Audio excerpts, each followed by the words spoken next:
તો સુરતમાં આજથી વાઇબ્રન્ટ ગુજરાત રિજિયોનલ કોન્ફરન્સનો પ્રારંભ થશે। તો મુખ્યમંત્રી ભૂપેન્દ્ર પટેલ આ કાર્યક્રમમાં ઉપસ્થિત રહેવાના છે, ત્યારે ઉદ્યોગ અને વિકાસના નવા અધ્યાયનો સાક્ષી આજે સુરત બનશે।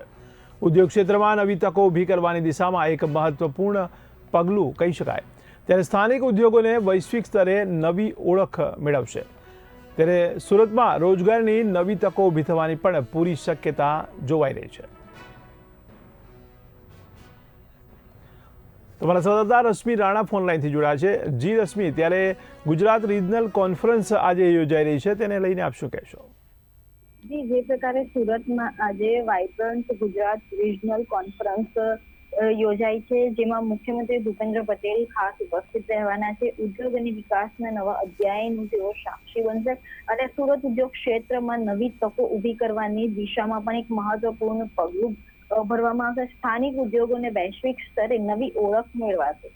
સુરત રોજગારીની નવી તકો પણ આમાં ઊભી થશે તેની પૂરી શક્યતા છે। જી, આ ઉપરાંત લગભગ 15 દેશમાંથી 45થી વધુ લોકો પણ આમાં જોડાવાના છે, ત્યારે સુરતના લોકોને લઈને કેવો ઉત્સાહ જોવા મળી રહ્યો છે? જે આ જે કોન્ફરન્સ છે, જેને લઈને સુરતના જે ઉદ્યોગકારો છે તેમાં ખૂબ જ ઉત્સાહ જોવા મળી રહ્યો છે। જે સુરતના જે અલગ અલગ જે ઉદ્યોગો છે, જેના જે ઉદ્યોગપતિઓ છે, જે આમાં જોડાવાના છે। જી, સમગ્ર માહિતી બદલ આપનો આભાર। ત્યારે સુરતમાં આજથી વાઇબ્રન્ટ રિજનલ કોન્ફરન્સ યોજાઈ રહી છે, ત્યારે સ્થાનિક ઉદ્યોગોને વૈશ્વિક સ્તરે હવે નવી ઓળખ મળશે।